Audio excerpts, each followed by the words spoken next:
Eso no es una teoría de conspiración, no es una especulación de un analista político. Es lo que el propio gobierno americano acaba de confirmar a través de una filtración que sacudió los círculos de inteligencia de Washington esta semana. 4 bases electrónicas de espionaje operadas por China en Cuba, 2 estaciones del sistema GLONASS capaces de interferir y monitorear satélites americanos, todo documentado, todo verificado con imágenes satelitales, pero el Centro del Estudio de Estratégicos Internacionales, todo conocido por Washington hace al menos 5 o 6 años. Y mientras eso se filtraba, algo más estaba ocurriendo en Panamá, algo que conecta las bases chinas y rusas con 18.000 millones de dólares del régimen cubano, con 25 viajes del nieto de Raúl Castro a la ciudad de Panamá en 2 años, y con una oferta de mediación que Panamá acaba de poner sobre la mesa entre Cuba y los Estados Unidos de América.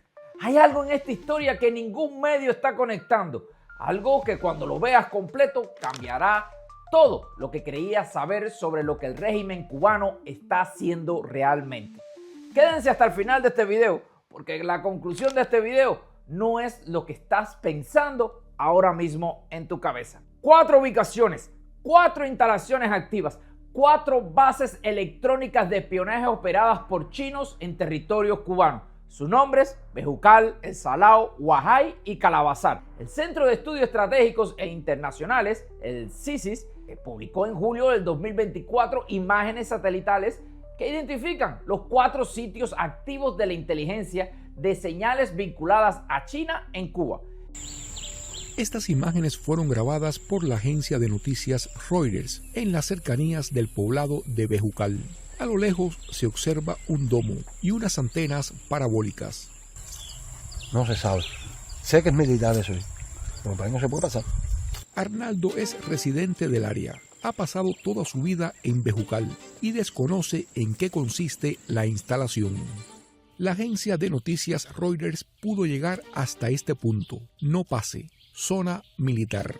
La noticia la destapó el prestigioso rotativo de Wall Street. Y en diciembre de ese mismo año amplió el recuento a al menos 12 instalaciones con capacidades similares. 12 instalaciones, no 4, 12. Y las instalaciones de Bejucal, la más grande de todas, registra actividad con una nueva antena de intersección ya operativa en junio del 2026. Según imágenes satelitales recientes, mientras el régimen cubano negociaba con Washington, mientras Miguel Díaz-Canel aprobaba más de 176 reformas económicas, mientras el mundo miraba hacia otro lado, una nueva antena operativa ahora mismo está espiando probablemente a los Estados Unidos de América. Y junto a las bases chinas, 2 instalaciones rusas también del sistema GLONASS. Carbonell lo explicó con precisión. Rusia también tiene 2 estaciones que pueden interferir y monitorear satélites y otros tipos de organizaciones.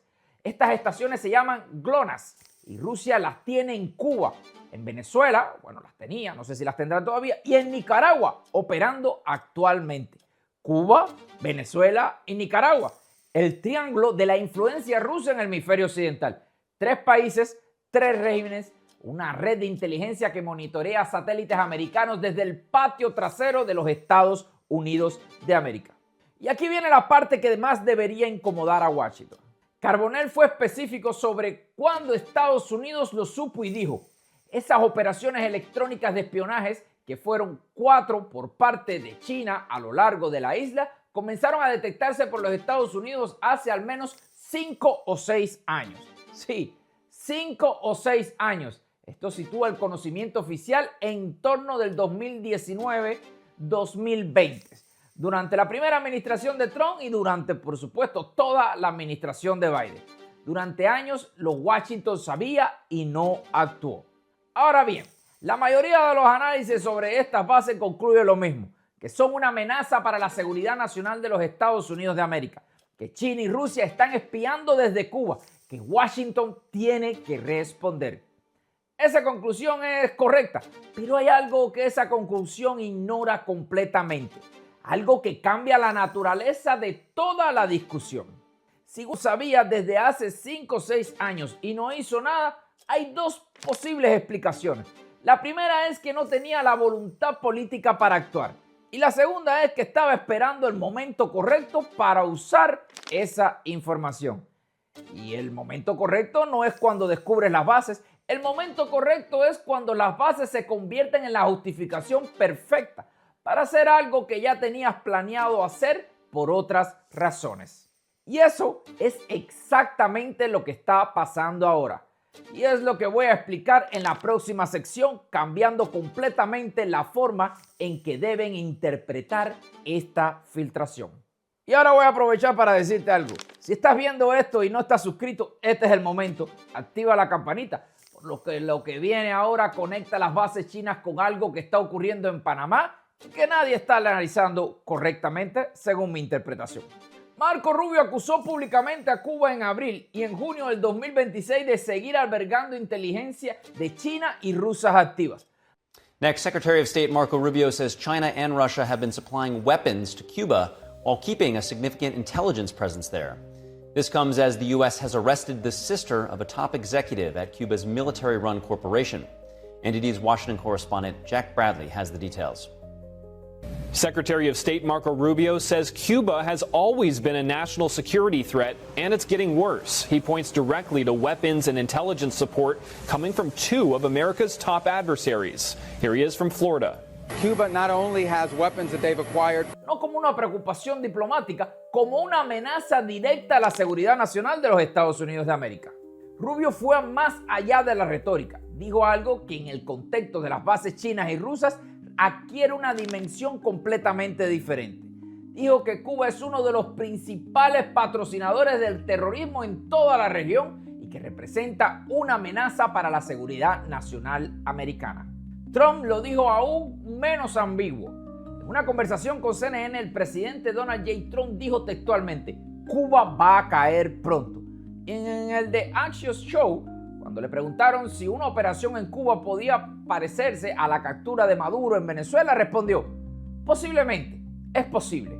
Y añadió algo que nadie está destacando con la atención que merece. Dijo: estos lugares están cerca, mientras que si miras a Irán, es un viaje muy largo. Venezuela relativamente cerca, pero Cuba es un salto de rana.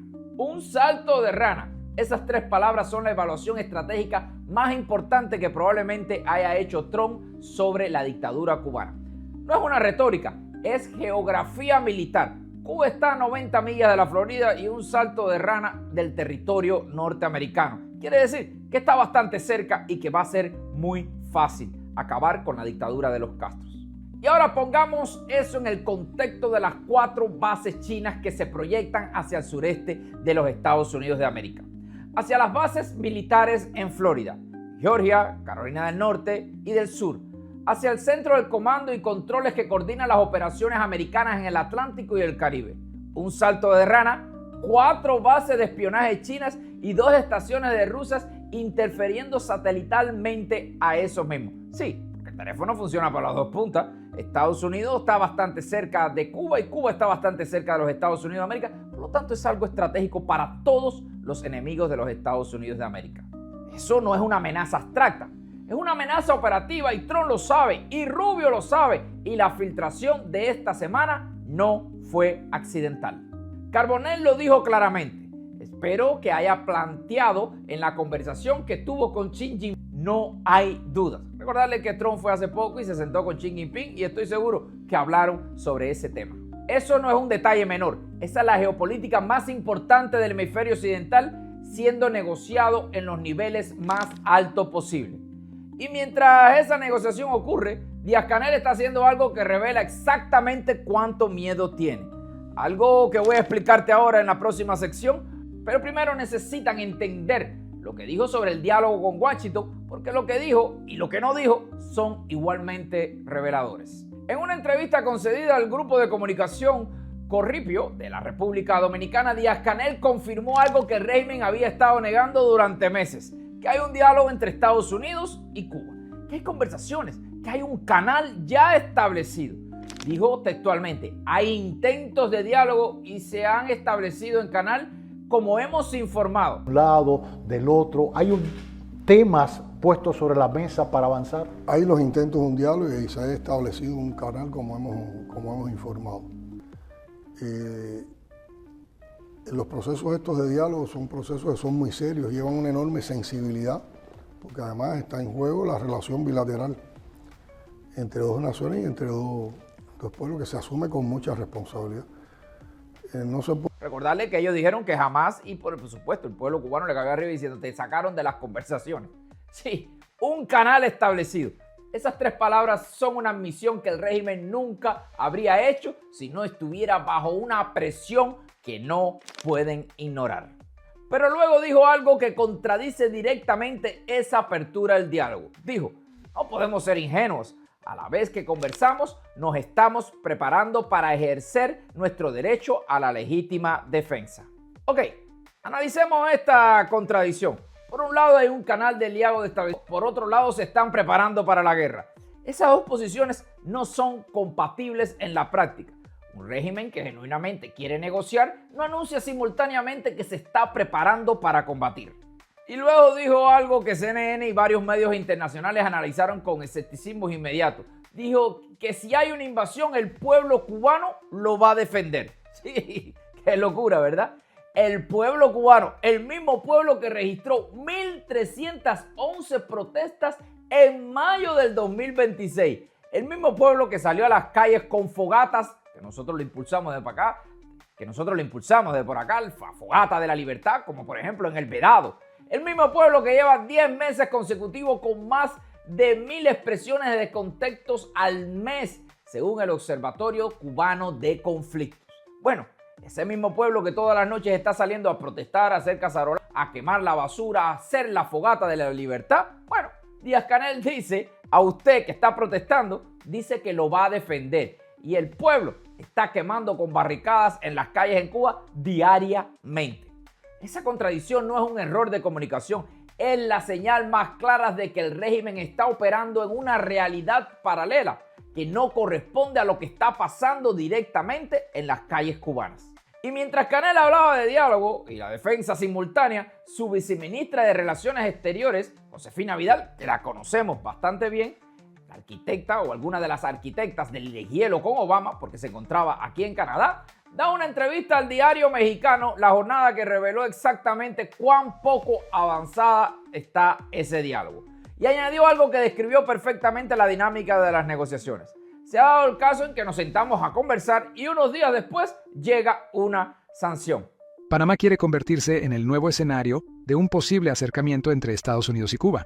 El gobierno panameño anunció que está dispuesto a servir como mediador y ofrecer su territorio para facilitar un diálogo entre ambos países. Panamá se ofreció para ser un país donde ese diálogo podría tener lugar, ¿no? Los cubanos aceptaron. Nos sentamos a conversar y llega una sanción. Eso no es una negociación. Eso es en Washington usando la mesa de diálogo como escenario mientras aprieta el cerco desde afuera. Me imagino que las negociaciones son las siguientes. Tienes que irte del poder, no te vas. Bueno, no sé, no quiero irme, yo soy el mejor. Bueno, te aplico una sanción para que veas que no estamos jugando. Ahora bien, la mayoría de los análisis sobre el diálogo o en supuestas conversaciones entre Cuba y Estados Unidos concluyen lo mismo. Que hay conversaciones, que hay una posibilidad de acuerdo, que la deuda todavía tiene un espacio. Pero hay algo que esos análisis ignoran. Algo que Josefina Vidal reveló sin querer en esas mismas entrevistas. Estamos dispuestos a hablar de todo y a poner sobre la mesa absolutamente todo, con una única excepción. Ningún asunto relacionado con la independencia y la soberanía y la autodeterminación de Cuba y el ordenamiento interno del país. Ningún asunto relacionado con el ordenamiento interno del país. En lenguaje diplomático eso significa que el régimen está dispuesto a negociar todo, excepto lo único que Washington realmente quiere. Cambios políticos reales, liberación de los presos políticos, elecciones libres, fin del partido único. El régimen, que dice que está dispuesto a negociar todo excepto lo que el otro lado necesita, no está negociando, está ganando tiempo. Y mientras gana tiempo, su nieto está en Panamá, sí, con 18.000 millones de dólares y con una agenda que nadie ha explicado públicamente, y que te lo voy a decir a continuación. Pero antes de contarte lo del cangrejo, fíjate si la dictadura cubana es una burla del mundo entero, que mientras el régimen cubano anunciaba maniobras y publicaba videos de sus fuerzas armadas en su posición de combate, CNN publicó un análisis que hizo algo que ningún medio internacional había hecho antes con tanta contundencia. Se burló directamente de las Fuerzas Armadas Revolucionarias. No con sarcasmo editorial, con datos, con imágenes, con el análisis de expertos militares que escribieron que lo que ven en los videos oficiales del régimen cubano es con precisión que destruye cualquier pretensión de capacidad militar real. Fran Mora, especialista en política cubana, explicó a CNN que las grabaciones buscan transmitir una imagen de resistencia frente a Washington, aunque no demuestra una capacidad militar efectiva, y dijo algo que resume en una sola frase el estado real de las Fuerzas Armadas Revolucionarias cubanas. Dijo, en los últimos 35 años, no hay duda de que estas Fuerzas Armadas del primer mundo ahora se han convertido, en el mejor de los casos, en la sombra de lo que fueron antes. Una sombra de lo que fueron antes. El ejército cubano llegó a contar a comienzos de los 90 con más de 235,000 militares activos y acceso a la tecnología soviética avanzada. Analistas lo describían entonces como una fuerza armada del primer mundo en un país del tercer mundo. Mientras los cubanos se estaban muriendo de hambre, bueno, tenían un buen ejército. Las estimaciones actuales sitúan al personal activo en un máximo de 50,000 integrantes. Vaya, a todo reventar. Menos de una cuarta parte de la cifra registrada durante su etapa de mayor expansión. Y no quiero decir que la mayoría de esos 50,000 son reclutas cubanos. Es decir, muchachitos que pasan el servicio militar obligatorio sin experiencia ninguna. Y los videos que el régimen publicó para demostrar su capacidad de resistencia muestran militares en motocicletas equipados con lanzagranadas, trincheras improvisadas, blindados ocultos entre la vegetación y miembros de las avispas negras practicando artes marciales en una cancha de asfalto bajo el mensaje preparados para defender a la patria. O mejor dicho, preparados para defender a la dictadura cubana. Artes marciales en una cancha de asfalto contra el ejército más poderoso del mundo. El coronel retirado americano Mark Cashen describió la estrategia cubana como una estrategia de erizo, orientada en elevar los costos de una eventual intervención mediante combates de guerrillas y resistencia territoriales. No ganar hacer que ganar sea costoso. Esa no es una posición de fuerza, esa es la estrategia de alguien que sabe que no puede ganar, pero espera que el costo sea suficiente alto para disuadir al atacante. Y mientras el régimen publica todos esos videos, su nieto estaba en Panamá por 25 veces seguidas en menos de 2 años. Pero antes de continuar, recordarles de que si cuando entre el primer norteamericano en cualquier playa cubana, estoy seguro que el pueblo cubano lo va a recibir como salvadores y no como conquistadores. Quiere decir que la guerra de guerrilla va a durar muy poco porque el pueblo va a apoyar a los americanos que vienen a liberarlo de esta maldita dictadura. Recuerde, esto no es un ataque a la soberanía, esto es un ataque a una dictadura que nos lleva violando nuestra soberanía por más de 67 años. Ahora sí, vamos para el nieto de Raúl Castro Ruz. Raúl Guillermo García Castro, alias El Cangrejo, nieto de Raúl Castro, hijo de Luis Alberto Rodríguez López Calleja, el zar de Gaesa, fallecido, que nosotros fuimos lo que le dijimos aquí. También hijo de Débora Castro Espín, la hija mayor de Raúl Castro. No ocupa ningún cargo político, no tiene título ministerial, no aparece en ningún organigrama del gobierno cubano. Bueno, nosotros decimos dictadura. Y sin embargo, es el hombre que el régimen cubano envía a negociar con Washington. El hombre que apareció como supervisor de Miguel Díaz-Canel reconoció públicamente, como Díaz-Canel, las conversaciones con esto. El hombre que estuvo entre el público en la concentración frente a la embajada americana. El hombre que concedió la primera entrevista de su vida al diario Emirati The National para hablar en nombre del régimen cubano. Bueno, trató de hablar en nombre del pueblo cubano. Hay documentos obtenidos por Martín Ortiz en colaboración con el diario La Prensa de Panamá y la Fundación para los Derechos Humanos en Cuba. El proceso revolucionario ha sido ratificado recientemente por nuestro presidente y en momentos anteriores dicho explícitamente o expresado explícitamente por el general de ejército Raúl Castro cuando proyectó que Cuba no debe volver a cometer errores del pasado y en materia económica no debe depender ni de un producto ni de un país. Nuestro país debe buscar un desarrollo económico. Revelan algo que nadie esperaba encontrar. El cangrejo, sí, ese mismo que te estoy hablando, que es la persona de confianza de Raúl Castro, realizó 25 vuelos a Panamá entre el 2024 y el 2025, utilizando un jet ejecutivo Dassault Falcon 900SX, cuya matrícula fue modificada de venezolana a una registrada en San Marino para dificultar su seguimiento internacional. Escuchen esto, 25 vuelos en 2 años a Ciudad de Panamá. Sacan ustedes cuenta cuántas veces por mes viajaba a este lugar y cuánto le costaba al pueblo cubano.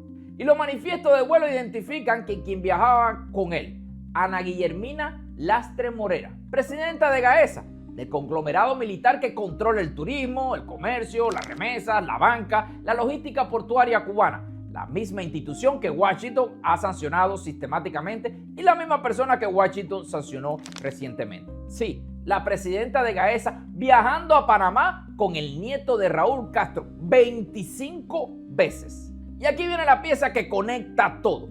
En agosto del 2025, el Miami Herald publicó una investigación basada en documentos financieros filtrados de Gaesa.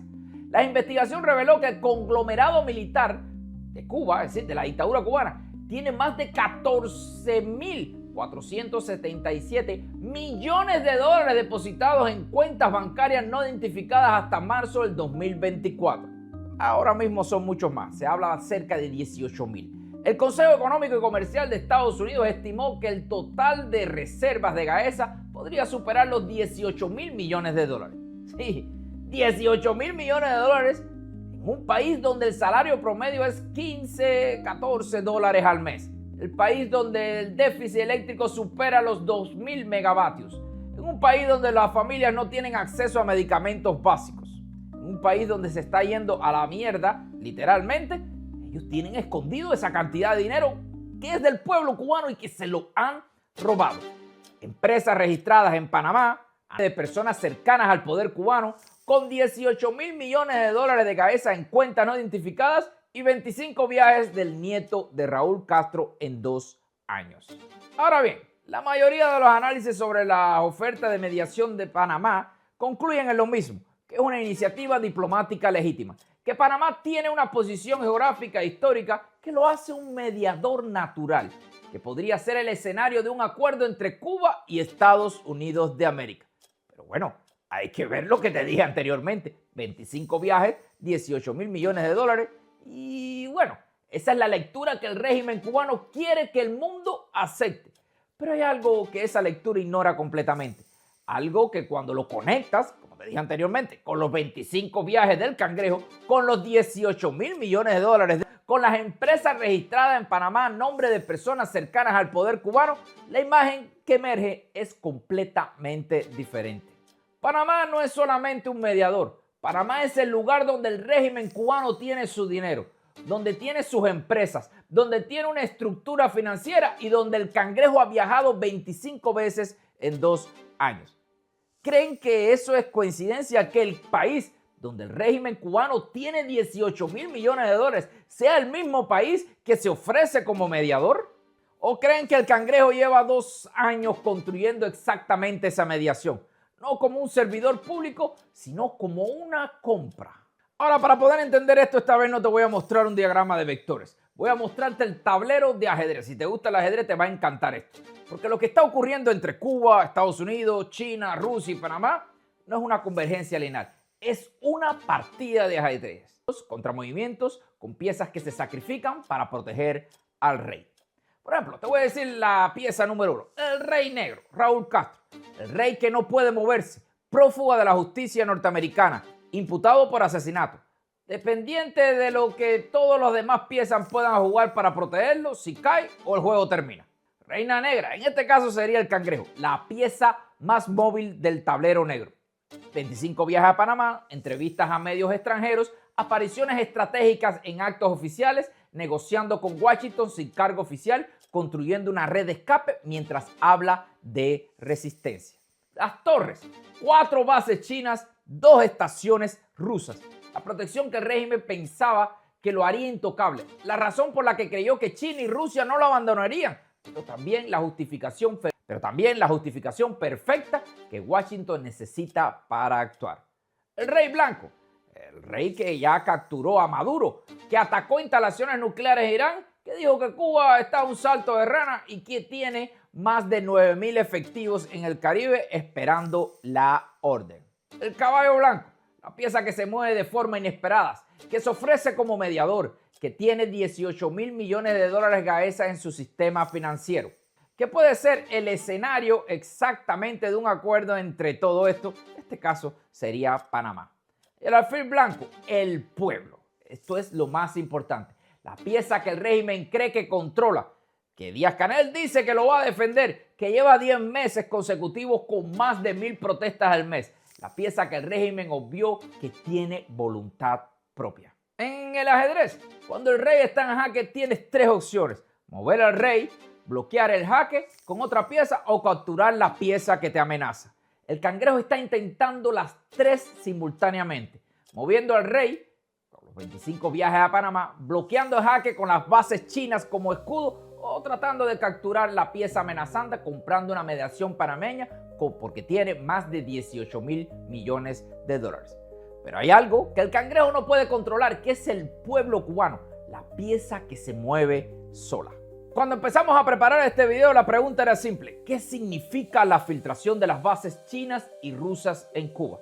La respuesta es obvia, que es una amenaza a la seguridad nacional americana, que China y Rusia están espiando desde el patio trasero de los Estados Unidos de América y que Washington tiene que responder. Y sí, todo eso es verdad, pero no es la respuesta más importante. La respuesta más importante es esta: Washington sabía esas bases desde hace 5 o 6 años y no hizo nada. No porque no pudiera, sino porque estaba esperando el momento correcto para usarlo. Y ese momento correcto es ahora, cuando Raúl Castro es prófugo de la justicia americana, cuando el ejército cubano es la sombra de lo que fue, cuando el pueblo cubano lleva más de 10 meses protestando sin parar, cuando el cangrejo está en Panamá con 18,000 millones de dólares intentando comprar una mediación y ganar un poco de tiempo. Las bases chinas y rusas no son la razón por la que Washington va a actuar en contra de la dictadura cubana. Son la justificación que Washington necesita para hacer lo que tenía planeado hacer. Esa es la diferencia entre la causa y un pretexto. Y en geopolítica, los pretextos son tan importantes como la causa. Y el cangrejo y todos sus asesores de la inteligencia de la dictadura cubana lo saben. Por eso se concedió su primera entrevista al público. Por eso dijo que Cuba no va a volver a cometer los errores del pasado. Por eso habló de diversificar la economía y socios comerciales. Por eso están en Panamá 25 veces en 2 años. El cangrejo no está negociando la supervivencia del régimen, está negociando la supervivencia de su familia. Y hay una diferencia enorme entre las dos cosas, entre la supervivencia del régimen y la supervivencia de su familia. Por eso les voy a pedir a todos ustedes, por favor, que compartan este video. No por las vistas, sino porque el pueblo cubano tiene derecho a saber que mientras ellos protestan en las calles sin luz y sin comida, el nieto de Raúl Castro está en Panamá con 18,000 millones de dólares construyendo su red de escape. Así que les voy a pedir por favor ahora que compartan ahora en todas sus redes. Y si no están suscritos, creo que este es el momento para que activen la campanita, porque cuando el cangrejo haga su próximo movimiento, ustedes tienen que ser los primeros en saberlo. Pero antes de pedirme, quiero escucharlos a todos ustedes, y por eso les voy a hacer varias preguntas para que ustedes me digan, porque me interesa saber qué es lo que ustedes piensan. Washington sabía que las bases chinas y rusas en Cuba desde hace 5 o 6 años y no hizo nada. ¿Creen que esta inacción fue un error estratégico de Biden? ¿O creen que Trump estaba esperando el momento correcto para usar esa información como justificación para actuar? La segunda pregunta es: el cangrejo realizó 25 viajes a Panamá en 2 años. Panamá tiene 18,000 millones de dólares de cabeza en su sistema financiero y Panamá acaba de ofrecerse como mediador entre Cuba y Estados Unidos. ¿Creen que esa es una mediación es genuina? ¿O creen que el cangrejo lleva 2 años comprando con el dinero del pueblo una mediación para ganar tiempo? La tercera pregunta es: Miguel Díaz-Canel dice que el pueblo cubano lo va a defender si hay una invasión. Pero ese mismo pueblo lleva 10 meses con más de 1,000 protestas al mes. ¿Creen que hay algún escenario en que el pueblo cubano defienda al régimen cubano ante una intervención americana? ¿O creen que la llegada de las fuerzas americanas aceleraría el colapso interno del régimen? Quiero leer cada uno de sus comentarios, porque este debate no termina aquí. Termina cuando Cuba sea libre, termina cuando los 18.000 millones de dólares de Gaesa sean devueltos al pueblo cubano.